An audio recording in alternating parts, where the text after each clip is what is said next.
It's another Tuesday, and it's glad for you to be here joining us on the arena right here from iBrandTV studios in Lagos, Nigeria. I'm Samson Oloide, and it's another Tuesday. You know what that means? For football faithfuls, it means another Champions League night. Yes, Europe's biggest club football competition is back. Talking about the UEFA Champions League, and we're looking forward to that. We'll be previewing those matches today, and I'm not doing this alone. I've got a guest with me, but you get to see my guest after this short break.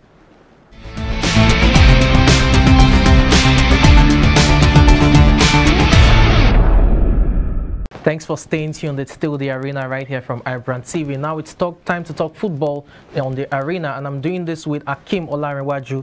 Thank you for joining the show. Thank you, Samson. Thank you for having me. Okay, let's start from, Wembley, because that's a big one. UEFA has, dished out a closed match, a closed door ban for England's next UEFA match, European match, and that's due to the crowd violence. What do you think? £100,000 as well, fine. Do you think that's lenient, or it's worth it in terms of punishment? Well, in terms of, the governing body that have actually put aside that punishment actually know that the occurrence may actually occur in the future, and that will have served as a deterrent for any other countries that their supporters may actually be out of control during any game match. So I think, though the punishment may be so high, but I believe so much that it will serve as a deterrent for any other country to actually put in check any other disturbance in the stadium. But is it really harsh? Because £100,000 is something that the regular footballers can pay. Someone like a Marcus Rashford can even decide to pay that on behalf of the FA. Yeah, but you can be talking about the riches. Okay, in terms of the financial capacity of the player. Now come to talk of the association. The association. Now, you don't know how they finance their association, and you don't know what is imposed compared to the English FA is rich. Compared to Nigerian, the English FA is very rich. The English FA actually. Is rich. The punishment will serve as a deterrent for any other country to put in check any other further disturbance in the future for any other FA of other European countries. Okay, well, a quick background story for those who do not know what we're talking about. It's about the Euro 2020 final between England and Italy.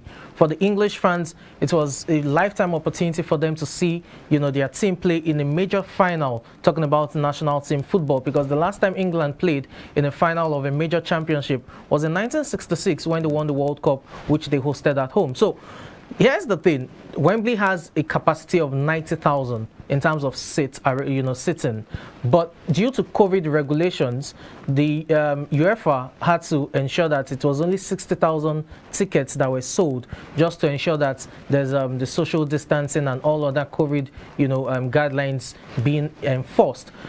Knowing quite well that there were 30,000 seats that were empty, you had fans who did not have tickets storm the stadium, fight with stewards and police personnel, and forced their way through into the stadium. Now, when they got to the stadium, they also had their antics on display. One of the fans invaded the pitch. Another one had to several of them lit up fireworks, and you had disturbances during the rendition of national anthems and what have you. So it was really chaos or chaotic, both outside and inside the stadium. That's what happened. And under UEFA's rules, the football associations are in charge of the conduct of their fans, and that explains why UEFA charged the English FA for the breach of conduct when it comes to fans' behavior for the final. It was distasteful because that was a major final, and not only were England playing in the final, they were also hoping to host the World Cup.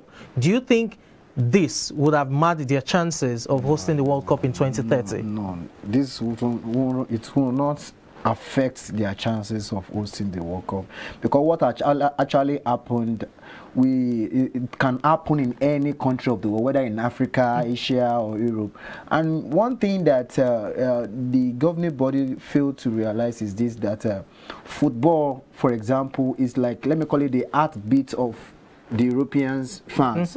They are crazy, just like Nigeria. It's quite emotional. It's quite emotional. And being a final match for a long time that they've actually won such a competition. So they cannot just say because of that single incident that they will not give them the right to host the World Cup in the future. But the fact that they've not been to a major final, that doesn't also mean we should encourage hooliganism back in the game. Yes, but if peradventure that the governing body had to stop the English fan to host the next World Cup in year 2030, right?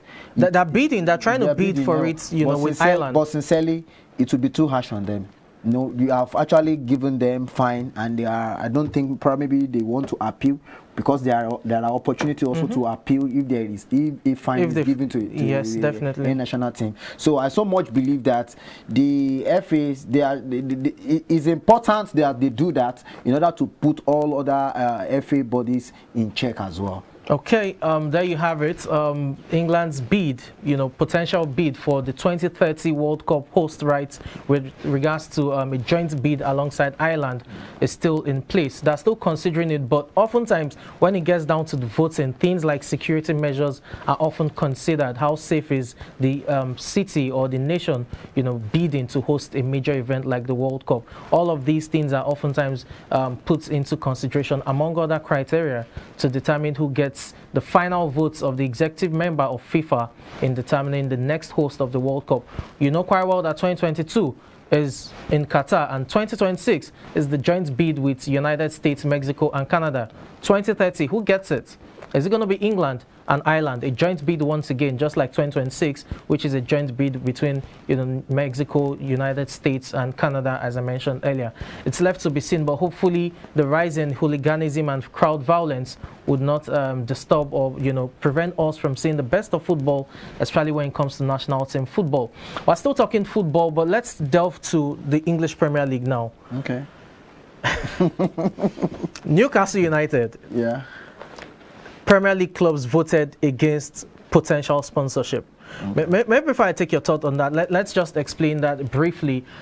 Premier League clubs yesterday decided to vote against companies that are linked to their club owners of interacting or having transactions with various clubs. Now the implication is this: Newcastle United is owned by a consortium which is led by the Saudi government, so to speak, and the Saudi Arabia Sovereign Wealth Fund owns 80% of Newcastle United at this point in time, and that wealth fund is known as the Public Investment Fund, which owns 80%. So it's almost like Newcastle United is owned by Saudi Arabia, although they were able to prove that the Public Investment Fund is a different entity from the Saudi Arabian government. Now, the fear of most club owners in England is that Newcastle United, backed by Saudi money, will dominate English football and world football as a whole, because the Public Investment Fund, as we speak, is valued at £320 billion.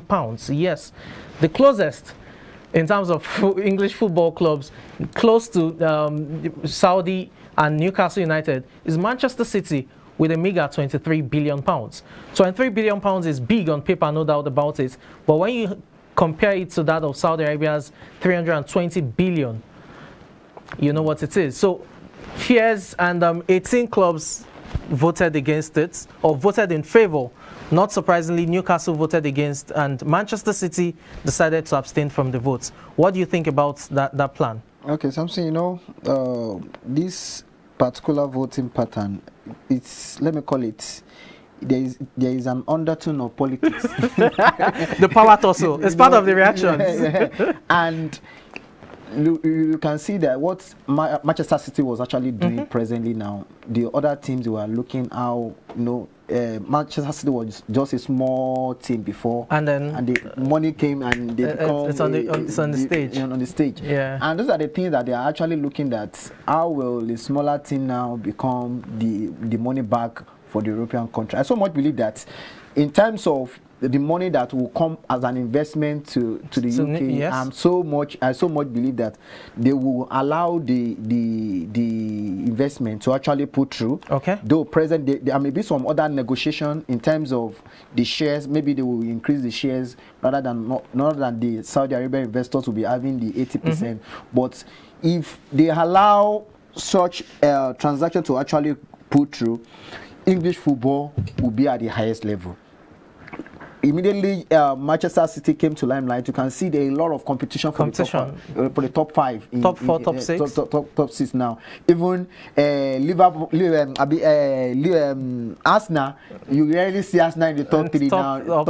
Top 4 now. So I believe if the investment is actually allowed to actually take place, and Newcastle, the Saudi Arabian government were able to actually bring such a huge amount on the table, I so much believe English Premiership will be different from all other leagues. You know, the concern for you know, club owners, other club owners, is that they will be extremely dominant. When you have 320 billion pounds as against 20 billion pounds or 23 billion pounds for Man City, the golf, it's almost 300 billion pounds actually, more. You know, there is this fair play, financial fair play, yes. If that is actually put in check also, that does not mean that because they have plenty money that they should just be buying all kinds of players. They can't buy more than 23 players or 26 players in their team, for crying out loud. So they should allow Newcastle, because I want to see them competing with the big six in the Premiership. So I so much believe that if the politics of we don't want this team, we don't want this, if that is actually put in check, and there are other maybe in terms of the shares, in terms of other paperwork is properly put in place, I believe the Newcastle is good. Okay, let's just take a short break right now. When we come back, we'll still be looking at the financial fair play implications on Newcastle United's acquisition, especially with the latest move in terms of the part also between English club owners. We'll be right back.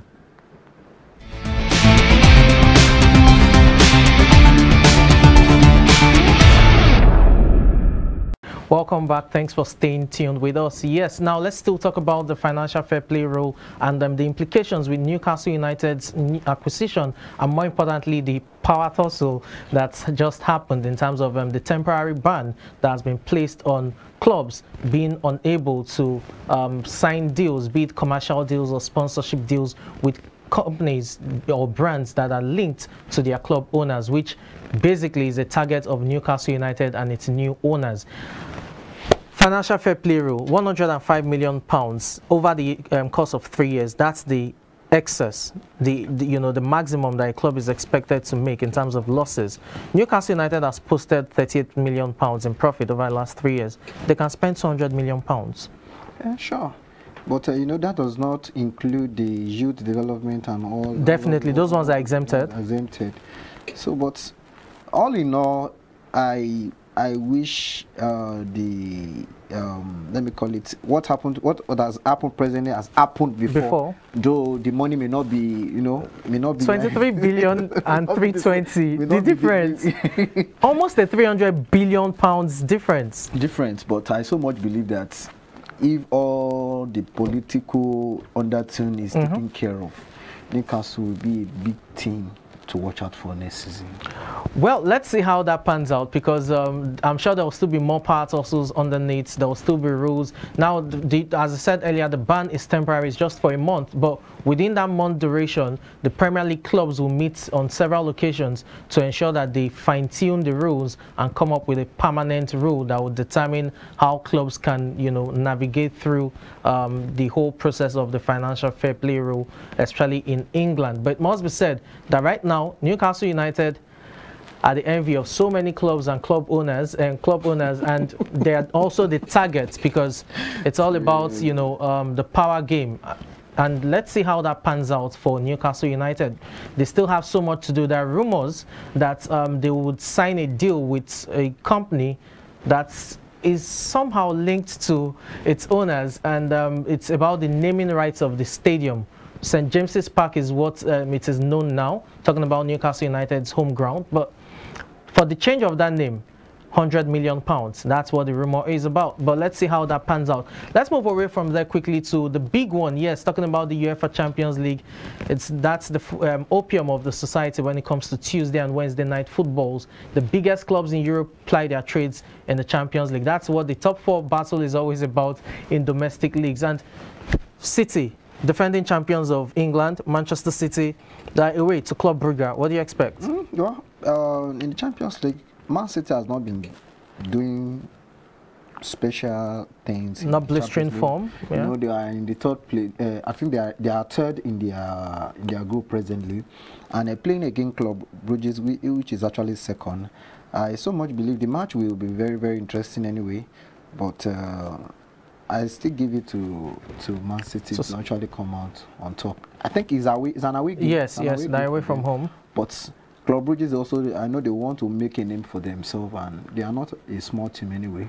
But I know Guardiola knows what to do. Okay. He knows what to do. Do you think they can? Do you think that they can meet up, especially with question marks against the forms of the likes of Raheem Sterling? Well, it is all about the 90 minutes. So right at the end of the 90 minutes, we can all see and look at what has happened. But I believe so much that Guardiola is a kind of coach that actually, in terms of the Champions League, he knows how to play, he knows what to do per game. So I see them making a very big surprise, making a very big name for themselves, coming from the third place to 2nd place tonight. Okay. I'll put you on the spot. Okay. You've just said Man City wins. What scoreline? 2-1. 2-1. Okay, it's fine. It's fair enough. I mean, an away game, it could be difficult. It could be tricky. And as I said, Club Brugge are also playing quite well at this point in time. Let's look at another big one, talking about Paris Saint-Germain against RB Leipzig. And this is one match that you need to look out for because Leipzig are also playing so well. Remember Nkunku, who got a hat-trick against Manchester City on match day 1 at the Etihad Stadium. So, what do you think? Banana peel from Mauricio Pochettino's side? Like what I was actually going through before I come in for the program. On paper, PSG has a very big, have a very talented. Definitely, Messi, Neymar. I mean, you can go on. I know now that presently big name doesn't win matches. Yeah. And you look at the RB Leipzig team. They are relatively very young team compared to the PSG team that we have at present. So in terms of looking at it on paper, I can say I give it to PSG, but I see a very tough match. Okay. A very, very tough match. The scoreline? Well, 1-0. Who gets it? Leipzig. Oh, so you're calling an upset in this particular match? Yes. Oh, okay. Maybe I should ask you then, do you think PSG were in the final 2 seasons ago? Do you think under Mauricio Pochettino, with the likes of, Lionel Messi, Sergio Ramos, Giorgio Wijnaldum, the caliber of players they have at their disposal, do you think they can get a step further than they did in 2019-2020 season? If we should analyze the old team of PSG compared to team like let me call it. Let's look at Liverpool. You can see they are total different team. PSG team, they don't play as a unit. They don't play as a unit compared to so Liverpool. The cohesion isn't there. So the cohesion is not actually there. So much, I'm not really expecting much from them. But in terms of the investment they've actually made in signing Messi, Ramos, I think Ramos and some other new players that are in the team presently, I can still say they will probably manage to get to the quarter-final, but I'm not. You don't see them winning. I don't see them winning the Champions League. Okay, let's move away from that to another big one, but this time around we're going to the Wanda Metropolitano Stadium in Spain, talking about Atletico Madrid against Liverpool. Both teams met last time, talking about last season, and it was Atletico Madrid who prevailed over 2 legs. Remember that famous goal scored by Alvaro Morata, a 4-2 victory at Anfield, a shock result for Liverpool on that day. But should we call it revenge mission? It's difficult to say, but Liverpool are in blistering form, especially with Mohamed Salah. What do you expect? Atletico at home is always difficult. Diego Simeone's men. Something. I'm giving this match tonight to Liverpool. Straight up. I'm giving it to Liverpool. Why? Is it the Salah effect or the Mane Firmino Salah effect? You know, even if you remove Salah from the team is still balanced. They play as a team, and the majority of the team, as I say, let me call it, they are still hungry for more laurels. And looking at Atletico Madrid, I give it to the coach is actually very good, and definitely he's been with the team for quite a long time. Yeah. And I've watched them in the Spanish league, La Liga, and I've really seen the way they have been struggling to actually score goals. Is it that they score at the 90 minutes, 89 minutes, or 90 minutes, or probably they draw? So they are not actually in their best form for this season. So I give it to Liverpool. Okay, quick one. I want to have your word. That talks that right now, not based on pedigree, but in terms of current form, Mohamed Salah is the best in the world. What do you think? Yes, Mohamed Salah is the best in the world. He's the best football player in the whole world presently now. It's just so saddening that he has not been given the Ballon d'Or. Sincerely, probably because he's a black man. Sincerely. Okay, I wouldn't even delve into colorism now, but I understand where that's coming from. You know, the last time we had anyone close to winning was George Weah in 1995, but let's not even delve into that. We've also had some black players like Henry and all of that, you know, colored players, let me use that word, who have really made the top 3. Quick one for Salah. Do you think he would finish top 3, either FIFA best or Ballon d'Or? He will finish top 3. You said? It will be in the top 3. Oh, he'll finish in top 3 for both categories? Yeah. Okay, that's quite interesting. Well, quick one. Let's look at Ajax against Dortmund. That's another big one, talking about Ajax Amsterdam of Holland and Borussia Dortmund of Germany. The big one is the fact that both teams are high-scoring sides, and the focus will be on Erling Haaland. Yes, Erling Haaland, the Norwegian, who is making things happen. Ajax Dortmund, what's your permutation? There will be plenty of goals, maybe 4-3, maybe 3-3. goals galore, it's guaranteed. Yes, but I so much believe Ajax has been a very wonderful team. Even times that you didn't expect that they are going to deliver, they give you a shock of your life when you are actually playing them.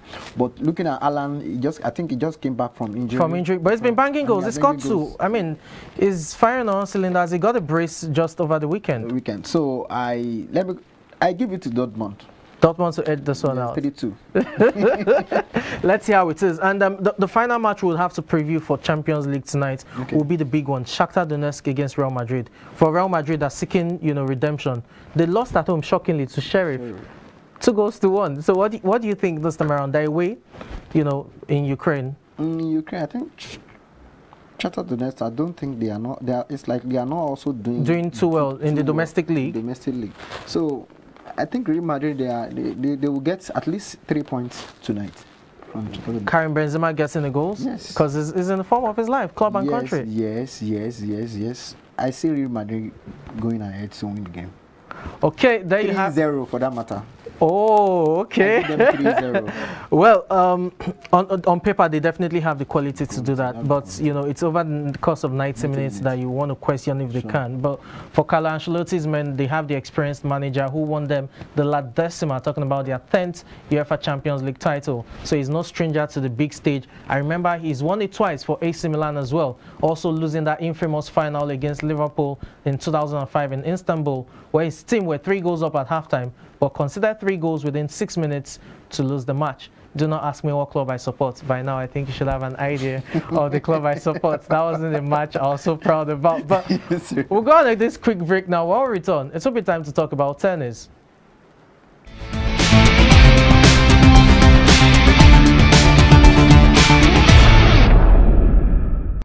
Welcome. It's time for tennis on the arena. And quick one, Akim. Novak Djokovic likely to miss out on 2022 Australian Open due to COVID-19 vaccinations. It has generated controversy. Some players are, you know, coming up with religious beliefs or, you know, excuses for why they don't want to get vaccinated. Basically, a clash of ideologies, be it from religion or from the moral aspect or the health aspect. Novak Djokovic, defending champion, Australian Open, risks missing out on this year's 2022 Australian Open, which is barely 3 months away? Well, I believe Novak Djokovic, he has won it all. Definitely. So, him not being allowed to actually participate in the next coming Australian Open doesn't deter him to move on in his career. So, but I believe the issue of the vaccination shouldn't be, it should be something voluntary and shouldn't be attached that if you didn't do this, you won't be able to do this. So, but I so much believe 3 months is still a very long way. So let's see what the FA, the body will actually talk about, how it will actually be. But I so much believe that things can still change in the course of time. Because just yesterday he refused to disclose his vaccination status, and you know the authorities, the Tennis Australia, who are in charge of organizing tournaments, they're more concerned about the safety and health of their players. So if a player is refusing to get vaccinated and protect not just himself or herself but also others, they wouldn't want such a player to play, and that's why he risks, you know, missing out. Yeah, like I said earlier, he has seen it all. So, assuming he's a new player on the field is different, but now he's a man that he has won so many laureates. But there's a record to be broken. He's won 20 Grand Slams, same as Roger Federer and Nadal. He has the very good chance of winning 21. Well, it's left to him. It's left to him. It's left to him. Okay. Because vaccination should be a thing or a choice, not to be enforced. It's all right. You know, oftentimes with the concept of freedom, it's also contentious as much as it seems simple on the surface, talking about the freedom of individuals to make choices. Sometimes those choices impact on them, you know, personally. Other times it impacts on others as well. So there's always the conflict, and that explains why vaccination is a big deal and controversial too when it comes to sports and perhaps, you know, across the spectrum of life. That's the edition of the size of our package for today's edition of the show. Thank you, Akim, for coming. Thank you so much. Thank you, Samson. Thank you. Yeah, and I'm Samson Olede, your host. Until we'll come your way again, just stay blessed.